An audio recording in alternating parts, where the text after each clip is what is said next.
ప్రభునందు ప్రియమైన దేవుని బిడ్డలకు మన ప్రభైన యేసు క్రీస్తు నామున శుభములు కలుగును గాక. ఈ యొక్క ఉదయకాల సమయమందు దేవుని యొక్క మహాకృపను బట్టి సజీవ లెక్కలో మనల్ని ఉంచిన విధానం బట్టి ఆ ప్రభువుకు మహిమ ఘనత ప్రభావములు కలుగును గాక. ఆపత్కాలమందు యెహోవా నీకు ఉత్తరమిచ్చును గాక అనే కీర్తనాకారుడు 20వ సంకీర్తనలో దీవిస్తూ ఉన్నాడు, ఆశీర్వదిస్తూ ఉన్నాడు. అనేకుల్ని అభినందనతో మంచిని కోరుకుంటూ ఉన్నాడు. ఆపత్కాలమందు అనేక మంది ప్రజలు, దుష్టులు, నీతిమంతులు, పరిశుద్ధులు, సేవకులు, రాజులు, ఎంతో ఐశ్వర్యవంతులు కూడా ఆపత్కాలములో చిక్కుబడి ఉండుట అనేది జీవిత కాలంలో జరుగుతూ ఉంది.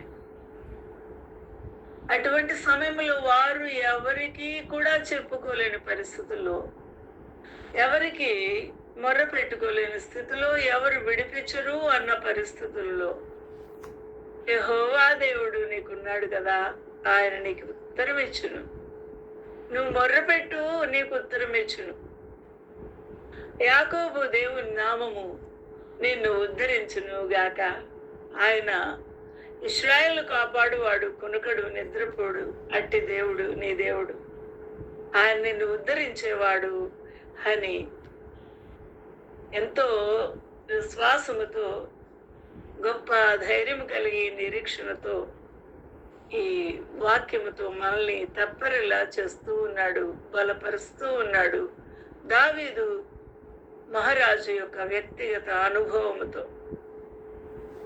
ఆయన నీకు నీ మొరను ఎక్కడి నుంచి వింటాడు, నువ్వు ఎక్కడి నుంచి ప్రార్థిస్తావు, మొర్ర పెడతావు, వేడుకుంటావు. నువ్వు భూమి మీద ఉన్నావు, భూమి మీద నుండి మొర్ర పెట్టుకుంటావు.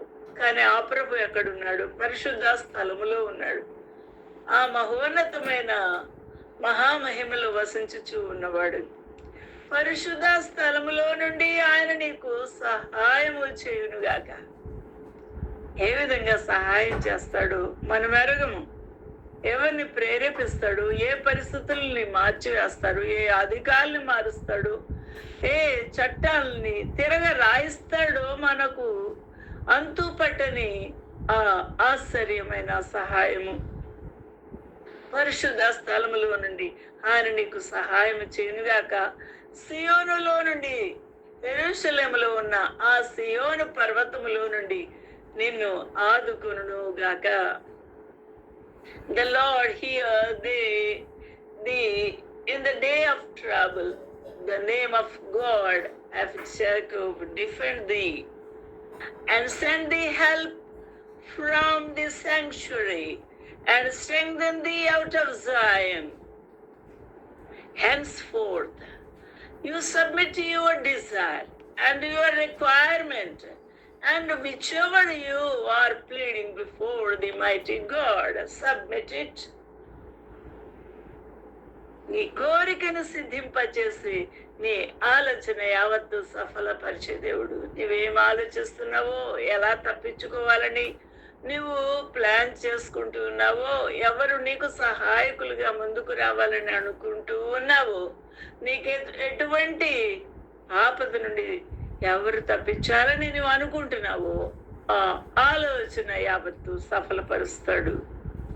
ఆయన ఇంకా ఉత్కృష్టమైన తన దక్షిణ హస్తము చేత ఆ ప్రభు నిన్ను ఆదుకుంటాడు, నిన్ను బలపరుస్తాడు, నీ కోరికను సిద్ధింప చేస్తాడు, అనగా దానిని అనుగ్రహిస్తాడు, కలుగ చేస్తాడు. నీ ఆలోచన యావత్తు సఫలపరచునుగాక. హల్లెలూయా. దేవునికి మహిమ, ఘనత, ప్రభావము కలుగునుగాక. అందువల్ల యెహోవా నీ రక్షణ బట్టి మేము జయోత్సాహము చేయుచూ ఉన్నాము. ఎందుని బట్టి మనము జయము జయము అని మనము ఉత్సహించుచూ ఉన్నాము. ఆయన రక్షణ నామమును బట్టి, ఆయన ఆదుకునే దక్షిణ హస్తమును బట్టి, ఆయన ఆపదల్లో మనకు సహాయకుడుగా ఉన్న విధానమును బట్టి ఆ ప్రభువుని మనము స్తుతిస్తూ ఉన్నాము, కొనియాడుతూ ఉన్నాము. ఆ ప్రభువుని బట్టి జయోత్సాహముతో కేకలు వేయచ్చు, ఆనంద గానములతో దేవుని స్తుతించుచూ ఉన్నాము. మా దేవుని నామును బట్టి మా ధ్వజం ఎత్తుచూ ఉన్నాము. నీ ప్రార్థనలని యెహోవా సఫలపరచునుగాక. యెహోవా తన అభిషక్తుని రక్షించునని నాకిప్పుడు తెలియను. హల్లెలూయా. కొందరైతే రథములు బట్టి, కొందరైతే వారికి ఉన్న గుర్రములు బట్టి, వారికి ఉన్న రౌతులను బట్టి, జన శక్తిని బట్టి, లేకపోతే శూరులు యుద్ధ వీరులను బట్టి, వారికి ఉన్న ఐశ్వర్యమును బట్టి అతిశయపడుదురు. కానీ మనము జీవముగల దేవుని కలిగి ఉన్న మనము మన దేవుడైన యెహోవా నామమును బట్టి అతిశయపడుదుము. హల్లెలూయా. దేవునికి మహిమ కలుగును గాక. అందువల్ల యెహోవా రక్షించుము. మేము మొర్రపెట్టినప్పుడు రాజు మాకు ఉత్తరం ఇచ్చును గాక. ఎవరిని అడుగుతామయ్యా? ఎవరి పాదముల దగ్గరికి వెళ్తాము? దేహి అని ఎవరి దగ్గర తల వంచుతాము? ఎవరికి మా హృదయం పగలగొట్టుకొని మానవులు ఆ ప్రభు దగ్గర చెప్పకుండా ఉండగలమా? నీవే కదా మాకు ఉత్తరం ఇచ్చు మా రాజువు. నువ్వే కదా మమ్మల్ని రక్షించువాడు. నువ్వే కదా మా సహాయకుడు, మా ప్రభువా, మా రాజా. యెహోవా రక్షించుము. మేము మొర్రపెట్టినప్పుడు నువ్వు మౌనంగా ఉండవద్దు, కానీ రాజు నీకు ఉత్తరం ఇచ్చును గాక. Say, O lord, let the king hear us when we call upon. Hallelujah. దేవునికి మహిమ కలుగును గాక. అందువలన ఆ ప్రభువు నీ విరిగి నలిగిన స్థితిని బట్టి, నీవు పగలగొట్టుకున్న విధానము, నీ హృదయ స్థితిని బట్టి, నీవు మెత్తగా ప్రభు సన్నిధిలో ఎంతగా విరిగి నలిగిపోయి ఉన్నావో ఆ యొక్క స్థితిని అంతటిని గమనించిన దేవుడు నీ నైవేద్యములన్నిటినీ జ్ఞాపకం చేసుకుంటాడు. ఆయన నీ బలులను అంగీకరించును. కాబట్టి ఆయన నీ యొక్క నైవేద్యములు అంగీకరించును గాక. నీ యొక్క బలులను, దహన బలులను ఆ ప్రభు అంగీకరించును గాక. దేవునికి మహిమ కలుగును గాక. విరిగిన మనసే దేవునికి ఇష్టమైన బలులు. దేవా, నువ్వు విరిగి నలిగిన మనసును అలక్ష్యము చేయవు. అట్టి దేవుడు మా ప్రభువు కదా.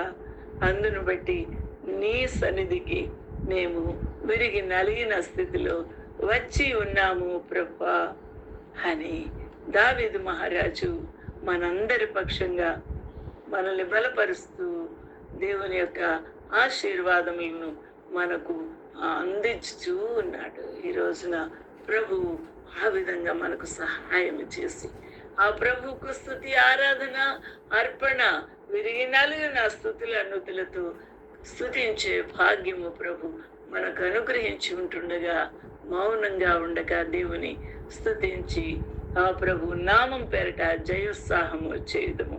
అతి భాగ్యం ప్రభు మనకు అనుగ్రహించునుగాక. ఆమేన్.